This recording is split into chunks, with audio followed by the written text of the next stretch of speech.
It was another year and yet more of the same for the Cincinnati Bengals in 2014.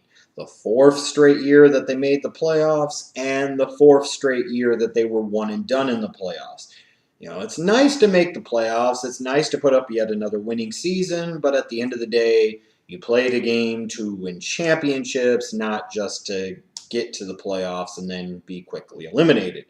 So that's the problem facing the Cincinnati Bengals. Is this is an organization that has reached a certain level and been there for a certain period of time, but at some point in time, one of two things is either bound to happen. Either the team finds the right formula to make some positive changes and advance up the ladder, or after a certain period of time, mediocrity starts to set in and eventually things will start to implode. This is going to be a very interesting season to watch with the Cincinnati Bengals because, frankly, they can head in one or two different directions. We don't know what that could be yet. This could be a team that takes a big step forward in 2015 and becomes a real deal, legit championship contender in the AFC.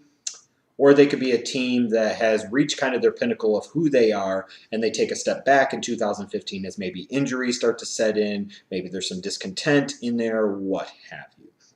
When you look at the Cincinnati Bengals, this is a pretty talented team.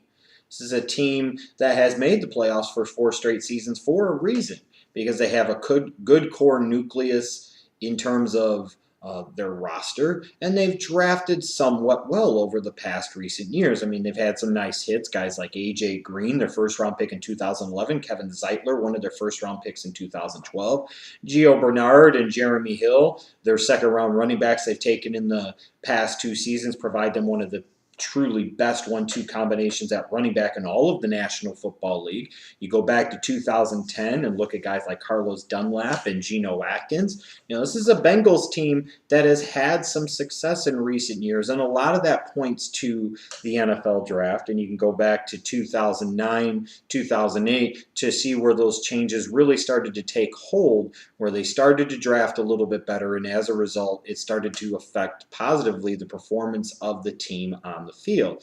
They haven't been without their misses. I still think Jermaine Gresham, their first-round pick in 2010, was a pretty big miss.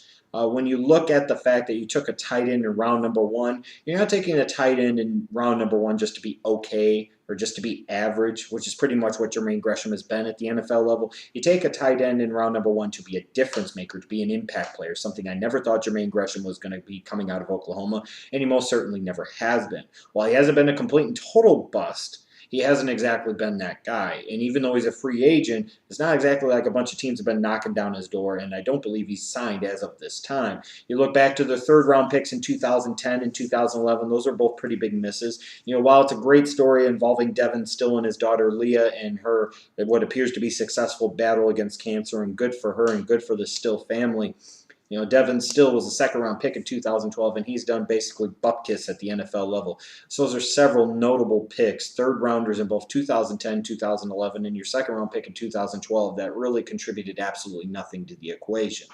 And then there's a team that has several other questions with several other high picks that they've spent in recent years. And if some of these high picks were to pan out and some of these high picks were to live up to that lofty draft status, that could be what would help this team get over the hump and get to that next level. You got to start off with Andy Dalton, your second-round pick in 2011. He's been the quarterback that's led them to the playoffs 4 straight seasons. But as always, there's major questions about Andy Dalton because it's one game up, it's one game down, and he's a guy that doesn't really show up in the playoffs. However, in 2014, in that playoff run, I don't think you can really blame him as much. He was without his number one option outside in A.J. Green, his number 2 wide receiver in Marvin Jones, who had missed all of the season, and then his number 1 option at tight end in Jermaine Gresham, who was also out with injury, not to mention the number 2 option at tight end Tyler Eifert, another former first-round pick, was out of the equation with a season-long injury as well. Not exactly a formula for success for any quarterback, especially one that's kind of middle of the road like Andy Dalton. You look at their first-round pick in 2012, Drake Kirkpatrick. He played a little bit better in 2014, but the jury's still kind of out on him. You look at your first and second-round picks in 2013, Tyler Eifert and Margus Hunt. You talk about a Margus Hunt who's already 28 years old and really hasn't shown that much, and an Eifert, your first-round pick, who missed most of his second season due to injury. A guy that you were looking to eventually replace Jermaine Ryan Gresham and provide you another big-time explosive option in the passing game for Andy Dalton. You look at the 2014 first-round pick they had with Darquise Dennard. He definitely did not live up to the first-round billing as a rookie, in my opinion. Now, if some of these guys, especially Andy Dalton, could take a step and answer some of those questions about them in 2015 again, this is a team whose draft history would look a whole lot better than it already does, and a team that could really take that next step. Now, even though the Bengals had quite a bit of cap space heading into this offseason, I didn't exactly expect them to be that active in terms of going out and bringing in new faces, and nor should they have been. They're in the position where they drafted, like I said, relatively well in recent seasons, and as a result, you create yourself some salary cap luxuries by sitting there and being able to re-sign your guys perhaps at a cheaper price than having to go out and buy it on the open market.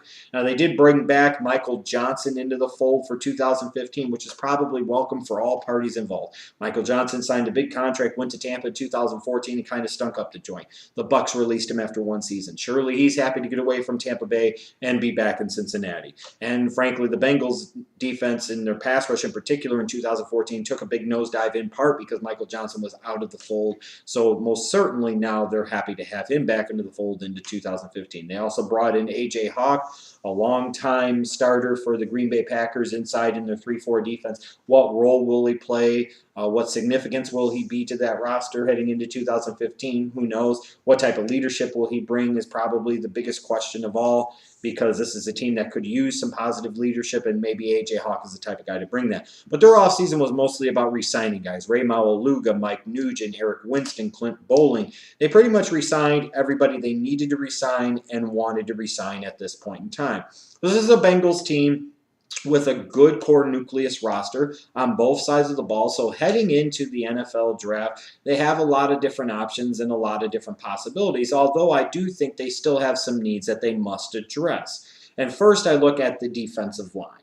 They have to address the defensive line, in my opinion, with multiple picks in this draft. And a lot of talk about how much they need a defensive end, but I would argue that they need defensive tackle as much as they need a defensive end.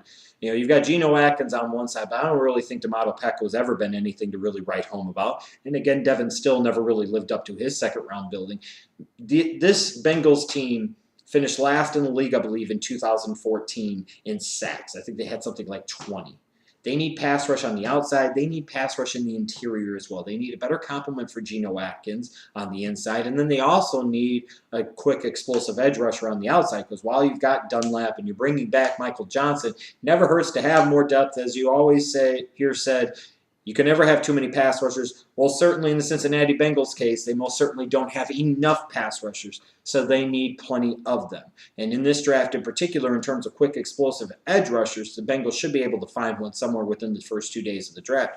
But they also need some help on the offensive side of the ball, too. Now, you can point to quarterback, and until Andy Dalton fully shows one way or another what he is, and maybe he already has, the quarterback will always be a question, will always be a need. But I think a big need that they have is to find a better option as a consistent number 2 wide receiver.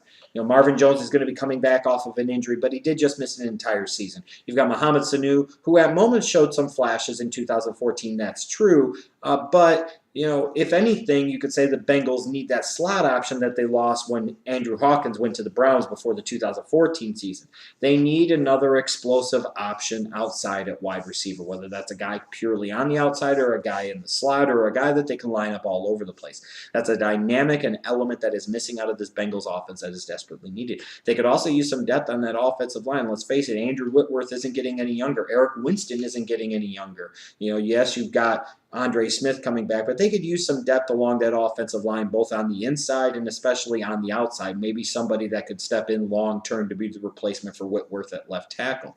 Now, in terms of the Cincinnati Bengals, I think you're looking at a team that can do what they've done the past few years, and that's pretty much just take best player available. When they started to do that, for the most part, it worked, and it's produced 4 straight playoff seasons. This is a team that I do believe has some specific needs, most certainly on defense on that front 4 and on offense at wide receiver and some depth on the offensive line. But they can really go best player available. because that's a formula that's worked for them the past few seasons. That's the formula that's put them in the position that they've been the past few seasons. And that's the type of formula that can allow the Bengals to be some type of consistently successful organization going forward. Do they need to move up? No. Do they necessarily need to move down and accumulate additional picks? Not really. They need to make sure that they take the best player available, most especially of all. They need to find 2 to 3 instant impact guys in this draft. Guys that could be something right away and guys that could be big time players for them going forward.